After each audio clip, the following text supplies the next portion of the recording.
تراویح کی 8 رکعت اور 20 رکعت کی تفصیل بتائیں، مسجد نبوی میں کتنی رکعت پڑھائی جاتی ہیں؟ تراویح کی 8 رکعت اور 20 رکعت کی تفصیل تو مشکل ہے، اختصار ممکن ہے۔ تراویح کی 8 رکعت اللہ کے نبی صلی اللہ علیہ وسلم سے ثابت ہیں، بخاری مسلم کی حدیث میں اور عام کتب احادیث میں، یہاں تک کہ امام محمد کی موطا میں بھی یہ حدیث ہے کہ اللہ کے نبی صلی اللہ علیہ وسلم رات میں 11 رکعت سے زیادہ نماز نہیں پڑھتے تھے، رمضان وغیر رمضان میں۔ اسی طرح سے موطا امام مالک کی ہے، اس میں عمر رضی اللہ تعالیٰ کے بارے میں روایت ہے کہ انہوں نے حکم دیا تمیم الداری اور ابی بن کعب کو کہ وہ لوگوں کو 11 رکعت پڑھائیں۔ اس کے علاوہ بھی روایتیں موجود ہیں، ابن حبان کی اور اسی طرح سے ابن خزیمہ کی روایت میں حضرت جابر کی روایت ہے، اللہ کے نبی صلی اللہ علیہ وسلم نے ان 3 راتوں میں 11 رکعتیں پڑھائی تھیں، اور بھی اس کے علاوہ دلائل دیے جا سکتے ہیں۔ تو اس سے یہ 8 رکعت یعنی 11 رکعت کی دلیل ملتی ہے۔ 20 رکعت کی دلیل ایک تو ابن ابی شیبہ کی روایت ہے جس میں 20 رکعت پڑھنا نبی صلی اللہ علیہ وسلم کا ثابت ہوتا ہے، لیکن روایت کے وجود کے اعتبار سے، ثبوت کے اعتبار سے نہیں، اس کی وہ روایت معتبر نہیں ہے۔ تقریباً سارے علماء نے اس روایت کو ضعیف، بلکہ بعض نے موضوع کو کہا ہے، تو یہ ثابت روایتیں نہیں ہیں۔ اسی طرح سے صحابہ سے بھی جو روایتیں ثابت ہیں وہ یعنی آئی ہیں وہ بھی ثابت نہیں ہیں۔ تابعین کا عمل اس میں ملتا ہے کہ انہوں نے 20 پڑھی، تو تابعین کا عمل صرف 20 کا نہیں ملتا ہے۔ امام عینی کہتے ہیں، علامہ عینی جو حنفی مانے جاتے ہیں، وہ کہتے ہیں اپنی کتاب عمدۃ القاری میں، اس میں کافی اختلاف ہے اور امت میں 10 قول اس کے ہیں، 11 بھی ہے، 16 بھی ہے، 20 بھی ہے، 24 بھی ہے، 28 بھی ہے، 36 بھی ہے، 39 بھی ہے، 41 بھی ہے، 47 بھی ہے۔ تو اب ایک عدد اس کا کوئی ہے نہیں، تو امت میں سارے عمل اس کے ملتے ہیں۔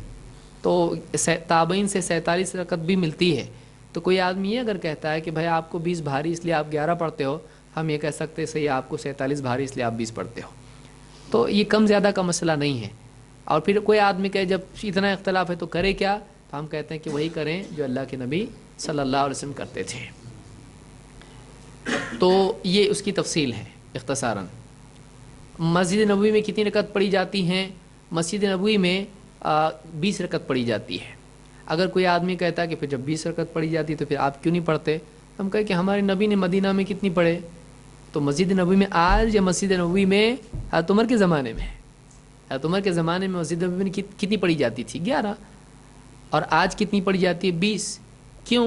ان کو جا کے پوچھو، ان کا جواب ہم کیسے دے سکتے ہیں؟ علماء نے اس بارے میں آج کے دور میں بہت ساری باتیں کہی ہیں کہ دنیا بھر کے لوگ آتے ہیں وہاں پر، اور وہاں پر چونکہ عام طور سے امت میں 20 رکعت پڑھی جاتی ہیں، لہٰذا اگر 11 پہ ختم کر دیں گے تو پھر باقی لوگ کہاں جائیں گے؟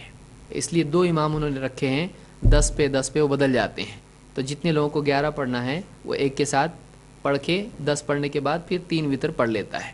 تو اس طرح سے جو بھی چاہے وہ 11 اس طرح سے 3 وتر یا 13 یا 11 پڑھ سکتا ہے، تو اس میں کوئی حرج نہیں۔ 13 رکعت کی روایت بھی ایک روایت میں ملتی ہے ہم کو، حضرت عائشہ کی روایت میں سے۔ اس کی تفصیل میں اپنے دروس میں بھی ذکر کر چکا ہوں، لیکن یہ بات علماء نے ذکر کی ہے۔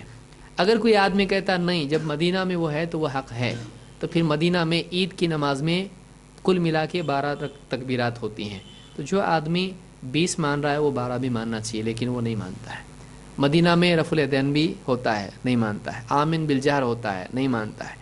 مدینہ میں نماز کے فرض نمازوں کے بعد اجتماعی دعا نہیں ہوتی ہے، نہیں مانتا ہے۔ پھر جو آدمی مدینہ کو دلیل بنائے وہ اپنے دل کے حساب سے نہ بنائے، پھر ساری چیزوں کو بنائے، تب بات سمجھ میں آئے گی۔ اپنی مرضی کی باتوں کو دلیل بنانا اہل ہوا کا طریقہ ہے، خواہش والوں کا طریقہ ہے، علم والوں کا نہیں۔ اور مدینہ کو دلیل بنانے کی بجائے مدینے والے کو دلیل بنائے تو کتنا اچھا۔